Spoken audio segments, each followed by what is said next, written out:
राधे राधे दोस्तों। कैसे हैं आप सब। आज की कहानी है, बेटी हो या बहू, दोनों को अपनी माँ को लेकर एक जैसे एहसास होते हैं।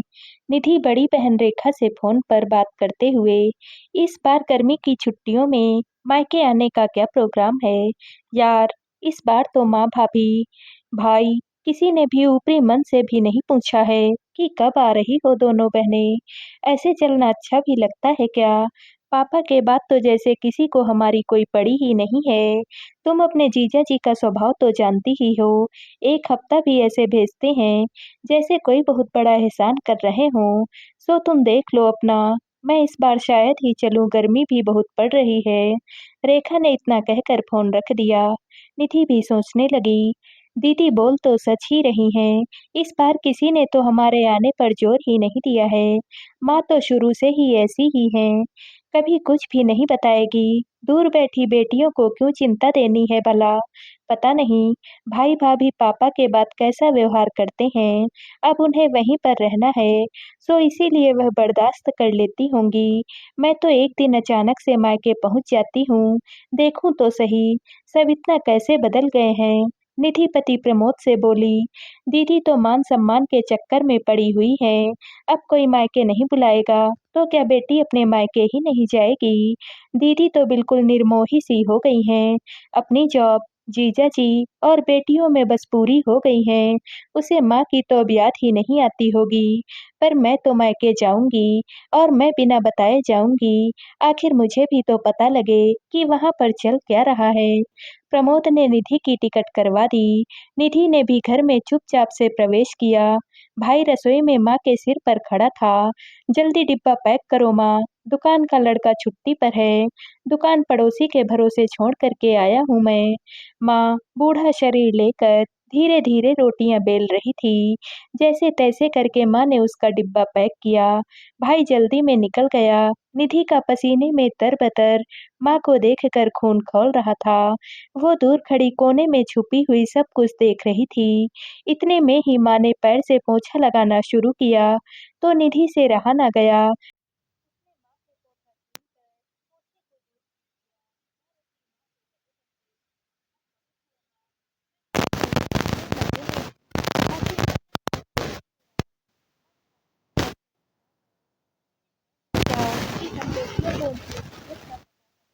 चलेगा मेरे साथ तो मैं तुम्हारी ऐसी हालत नहीं देख सकती हूँ। निधि को इस तरह से गुस्से में लाल देखकर माँ ने उसे शांत किया। अरे मेरी लाडो, तू कब आई। तूने तो मुझे चौंका ही दिया। तू शांति से बैठ, ठंडा पानी पी ले, फिर बात करते हैं। निर्मला जी ने अपनी बेटी को पानी पिलाया। माँ, हमारा कानून हम बेटियों को ये अधिकार देता है कि हम पिता की वसीयत में बराबर की हिस्सेदार होती हैं। सिर्फ तेरे बेटा बहू तुझे प्यार सम्मान दें, हमें कुछ नहीं चाहिए माँ। सेवा करने के बजाय इस उम्र में भी तुमसे काम ले रहे हैं। मैं रेखा दीदी को सारी सच्चाई बताकर उसे घर बुलाती हूँ। अपने वकील देवर को भी बुलवाती हूँ। दोनों भाई भाभी के होश ठिकाने आ जाएंगे। यही तेरे साथ दिक्कत है निधि। तू सिर्फ और सिर्फ अपनी ही कहती जाती है, कभी भी दूसरे की नहीं सुनती है। अरे मुझे बोलने भी देगी। निर्मला ने गुस्से में कहा। हाँ कहो फिर क्या बात है। फिर बेटा बहू का ही पक्ष लोगी। मैं तो जानती ही हूँ तुम्हें। अरे मेरी रानी, सुमित्रा जी एडमिट हैं। बहुत क्रिटिकल कंडीशन है उनकी, तू तो जानती ही है। तेरी भाभी का भाई नालायक है। वो माँ बाप को पूछता तक नहीं है। उसी के गम में सुमित्रा जी को अटैक आ गया है। तो क्या ऐसी हालत में जब बहू की माँ को देखने वाला कोई भी नहीं हो, तब क्या तेरी माँ का पत्थर दिल सास बन जाए, भूल जाए कि वो भी दो बेटियों की माँ है। गरिमा सारे घर का काम करके अस्पताल जाती, तेरा भाई उसे छोड़कर दुकान चला जाता है। अरे कैसे मेरी बहू के ऊपर दो दो परिवारों की जिम्मेदारी आ गई है। मुझे तो यही लगता है कि मायके और ससुराल अस्पताल के चक्करों में कहीं मेरी बहू खुद ना बीमार पड़ जाए। ससुराल में सास की हालत जानती है, सो सब काम निपटा कर वह पति का डिब्बा भी बना कर जाती है। फिर वह मायके जाकर पिता का खाना बनाकर माँ और अपना खाना पैक करके अस्पताल ले जाती है। आज तो सुमित्रा जी को होश आया, सो गरिमा का नाम पुकार रही। मैंने ही कहा, झाड़ू लग गया, सब्जी भी बन गई, तू जाकर आलोक को 4 चपाती मैं बनाकर दे दूँगी। बेचारी कस्में देकर जाती है, माँ मैं सब कुछ आकर कर लूँगी, आप किसी भी काम को हाथ मत लगाना। मैं अपना बूढ़ा शरीर उसके किसी काम नहीं आ पाती हूँ।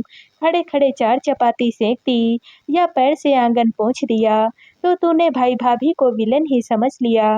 अरे कम से कम बात तो समझ लेती। आखिर पहले मुझसे पूछ तो लिया होता। कोर्ट कचहरी तक तेरी बात पहुँच गई।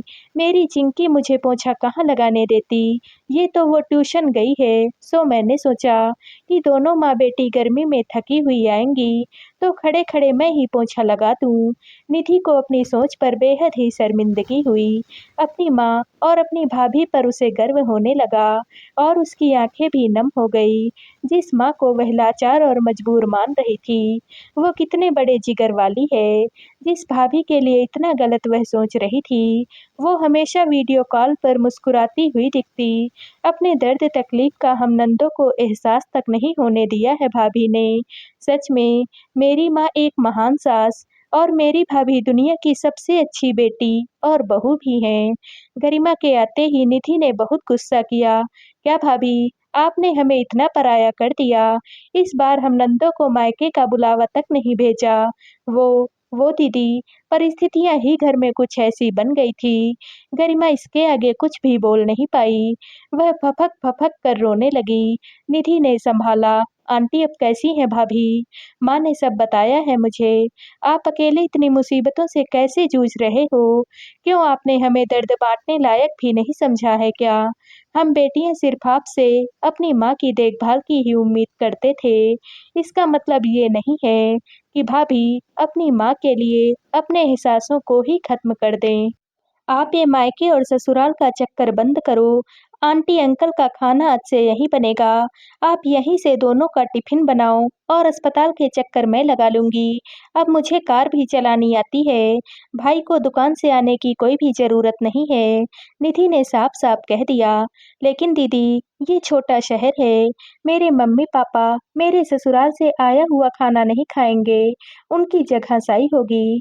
क्योंकि मेरे मम्मी पापा आज भी ये रीति-रिवाज को मानते हैं। आज मेरे भाई ने मुँह नहीं मोड़ा होता, तो मेरे माता-पिता इस तरह से दर-बदर नहीं हुए होते। गरिमा ने रूंधे हुए स्वर से कहा, अरे ये भी कोई बात हुई? माता-पिता की सेवा पर बेटा-बेटी दोनों का अधिकार होता है। मुझे और रेखा दीदी को तो सिर्फ बेटियां ही हैं, फिर हमें तो बुढ़ापे में वही देखेंगी ना। सारी जिंदगी की कमाई उनकी पढ़ाई-लिखाई शादी में लगा दो और फिर बुढ़ापे में बेटे की तरह उनका भी तो फर्ज बनता है। अब ये सब फालतू की बातें कोई भी नहीं मानता है। निधि ने गरिमा को समझाया। निर्मला जी दूर खड़ी-खड़ी मुस्कुरा रही। निधि के फैसले पर उनको गर्व हो रहा था। जल्दी ही सुमित्रा जी अच्छी होकर अपने घर चली गई। निधि ने भी वापसी की तैयारी कर ली। धन्यवाद दोस्तों। कहानी में निर्मला जी एक ऐसी माँ हैं, जो कि अपनी बेटियों की तरह अपनी बहू के मनोभावों को भी समझती हैं। फिर बेटी हो या फिर बहू, दोनों को अपनी माँ को लेकर एक जैसे एहसास होते हैं। अगर दुनिया की सारी सास बहू के लिए माँ जैसे एहसास रखें, तो बहू से उन्हें बेटी जैसा ही प्यार और सम्मान मिलेगा। आप लोग क्या सोचते हैं? कमेंट करके बताएं। तो दोस्तों, आप सबको यह कहानी कैसी लगी? हमें ज़रूर बताइएगा और वीडियो को लाइक व शेयर कीजिएगा। दोस्तों, अगर आप इस चैनल पर नए हैं और अब तक आपने हमारे चैनल को सब्सक्राइब नहीं किया है, तो प्लीज़ और कहानियों से जुड़ने के लिए हमारे चैनल को सब्सक्राइब कर लीजिएगा। कल मिलते हैं एक और नई कहानी के साथ। आप सभी का बहुत-बहुत धन्यवाद।